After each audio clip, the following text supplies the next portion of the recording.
Olá a todos, estamos iniciando mais um vídeo aqui no canal da Igreja Luterana de Interlagos. Quero conduzi-los neste vídeo a nossa reflexão, a nossa mensagem de 20º domingo após Pentecostes.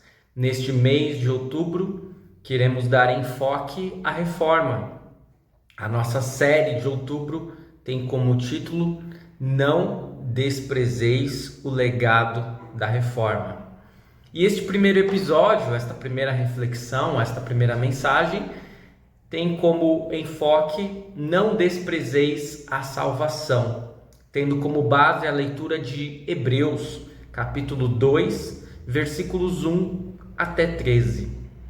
Se você quiser, pode paralisar o seu vídeo e fazer exatamente esta leitura, a leitura de Hebreus, capítulo 2, versículos 1 a 13, certo?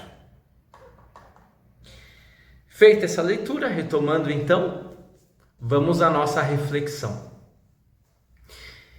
Como eu disse, estamos iniciando o mês de outubro, que é um mês especial para todos os luteranos, para todos os protestantes de modo geral, devido à reforma. E por isso nada mais justo do que nos dedicarmos a ela neste mês. O título da nossa série deste mês, como eu disse, não desprezeis o legado da reforma. Talvez este título nos dê uma sensação de que aquilo que ocorreu de mais profícuo na reforma não esteja sendo estimado como deveria. Talvez alguns possam concordar com isso, outros não. Mas é necessário inicialmente sabermos qual é de fato o legado da reforma. E só então será possível averiguarmos se estamos de fato preservando o legado da reforma ou se estamos desprezando o legado da reforma. E aí, se alguém perguntasse a você, cristão, de origem luterana, qual é o grande legado da reforma? O que você responderia? Tempo. E aí? Você sabe? É evidente que muitas coisas ocorreram no século XVI e que poderíamos citar vários fatores que foram facilitadores para que a reforma pudesse ocorrer. Por exemplo, a imprensa ou a invenção da imprensa de Gutenberg, que possibilitou a divulgação das ideias de Lutero, que deram origem à ruptura com a doutrina católica romana. O fato de príncipes eleitores lá na Alemanha, como Filipe o Sábio ou Frederico o Sábio, terem aderido à reforma e não mais se submeterem de forma cega aos desmandos da igreja. A própria corrupção da igreja, que gerou revolta em todas as camadas sociais, desde a burguesia até os camponeses. No entanto, tais fatores não podem ser confundidos com o legado da reforma. Legado nada mais é do que um patrimônio transmitido às gerações subsequentes. E eu repito, legado é um patrimônio que é transmitido às gerações subsequentes. Por isso, qual é o patrimônio da reforma que foi transmitido às gerações subsequentes, dentre as quais a nossa? Ao dar um Google, podemos chegar ao seguinte resultado que a IA, a inteligência artificial, nos concede.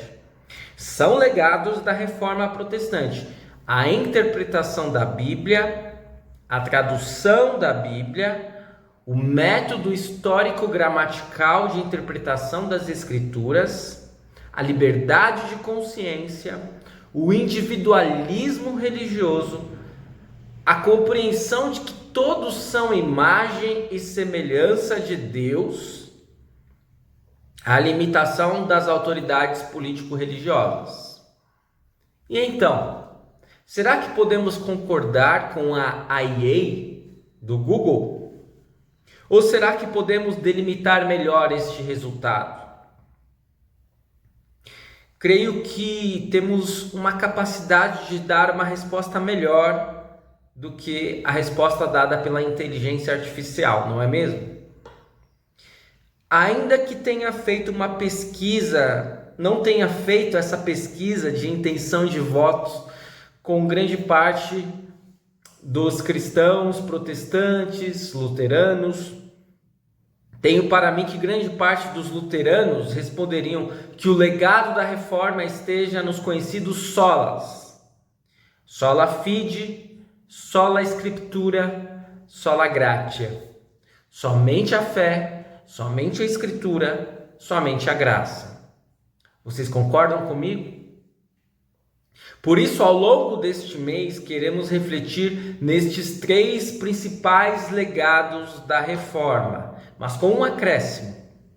Se não fosse a reforma, se não fossem os fundamentos lançados por meio destes solas, possivelmente a salvação estivesse ameaçada.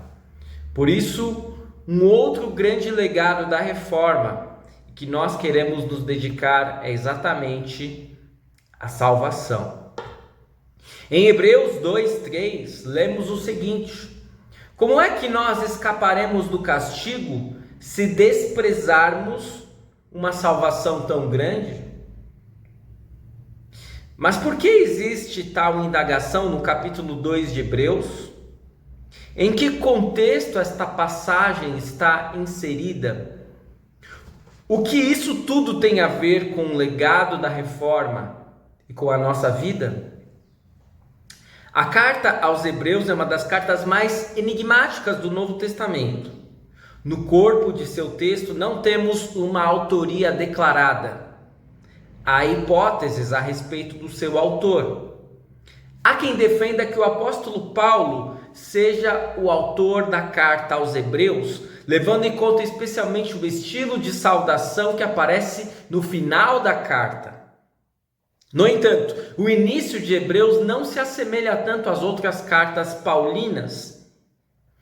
Portanto, nenhuma destas inferências tornam possível afirmarmos categoricamente que foi Paulo ou não foi Paulo o escritor da carta aos Hebreus. Há também teorias de que outras pessoas pudessem ter escrito a carta aos Hebreus. Barnabé, que foi companheiro de Paulo na primeira viagem missionária; Lucas, autor do Evangelho de Lucas e do livro de Atos; Silas, um outro companheiro de Paulo em suas viagens; Apolo, um cristão eloquente; e até Priscila e Áquila, líderes de igreja e outros colaboradores de Paulo. Enfim, nós não sabemos com toda certeza quem foi o autor da carta aos Hebreus. O que sabemos é que esta é uma das cartas mais bem escritas de todo o Novo Testamento e que o seu autor tinha uma intenção muito importante e muito boa: explicar às pessoas de origem hebreia que Jesus Cristo era o Messias que elas aguardavam. E por conta disso, no capítulo 1 de Hebreus, o autor da carta aborda a revelação de Deus. Ele faz questão de apontar que o Filho de Deus é superior aos anjos. No capítulo 2 é apontado que Jesus é o sumo sacerdote. No capítulo 3, que ele é superior a Moisés. E tais considerações são muito importantes porque os hebreus, volta e meia, ficavam absorvidos na lei, na história dos patriarcas, na história de Moisés, e se esqueciam que tudo isso girava e apontava, na verdade, para Cristo. Os hebreus precisavam ser alertados, portanto, que ficar preso à lei e aos patriarcas poderia significar se distanciar das promessas acerca do Messias, e pior, do cumprimento destas na pessoa de Cristo. Portanto, eles precisavam ser advertidos de que não poderiam desprezar a salvação. Ainda mais porque a salvação estava sendo anunciada pelos apóstolos e discípulos desde a ressurreição de Cristo.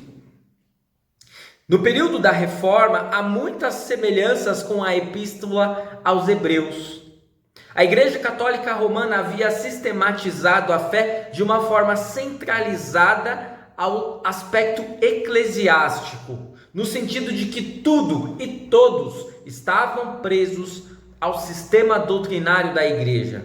Era necessário pertencer à Igreja, aderir às suas doutrinas, confessar o seu corpo doutrinário e, ainda que isso significasse confessar uma fé em uma língua desconhecida, porque tudo que existia na Igreja Católica era tratado em latim e a maioria das pessoas não sabia latim. Algo que se restringia a preceitos e dogmas que não condiziam com as Escrituras e que se distanciavam de Cristo. Se você ainda não vê uma ligação tão clara entre os dogmas romanos e o distanciamento de Cristo, basta recordar o sistema de indulgências.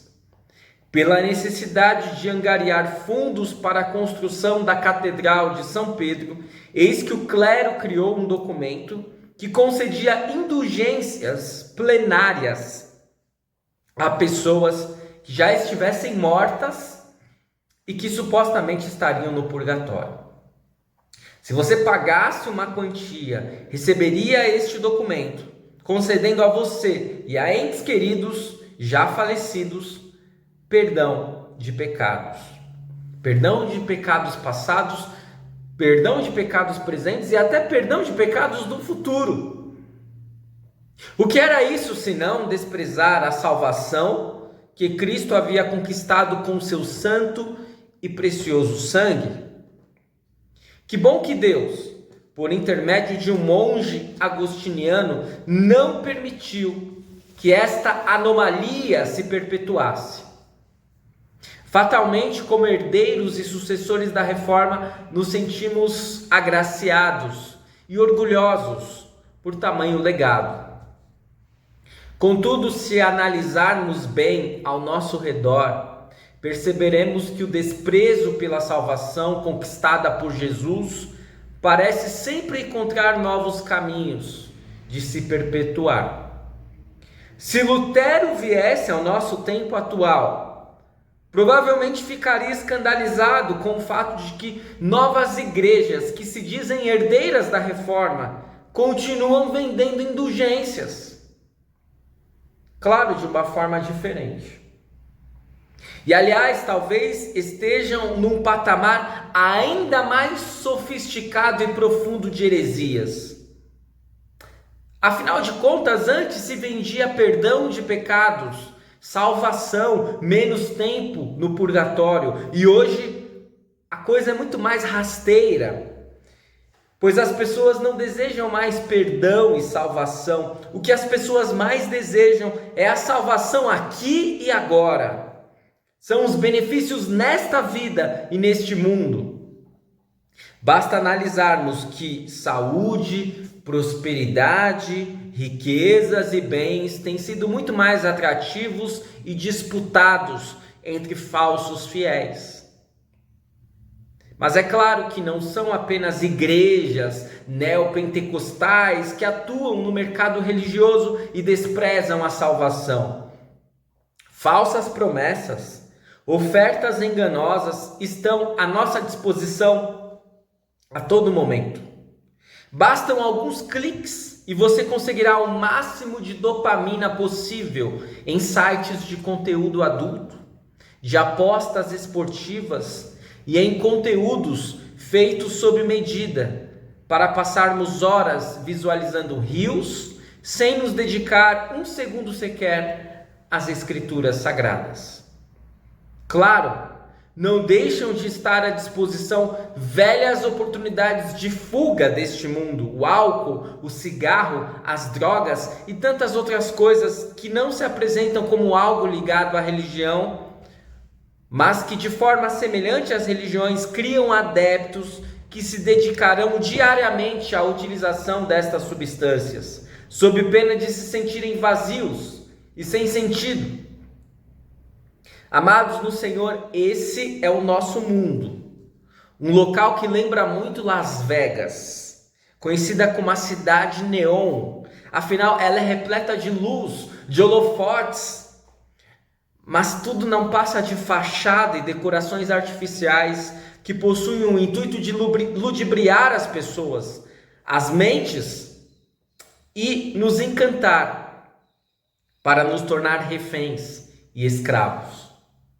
E enquanto os poderes e ofertas deste mundo estão florescendo e angariando cada vez mais seguidores, a vida passa e nós corremos o risco de desprezarmos aquilo que Jesus conquistou de mais precioso para a nossa existência: a salvação.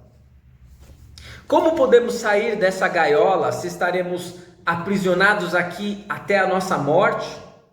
Como podemos dizer não e ir na contramão do mundo se as ofertas de dependência das coisas deste mundo são tão sedutoras, são tão insistentes, estão a pleno vapor? Como podemos viver bem e não desprezarmos a salvação que Cristo nos legou?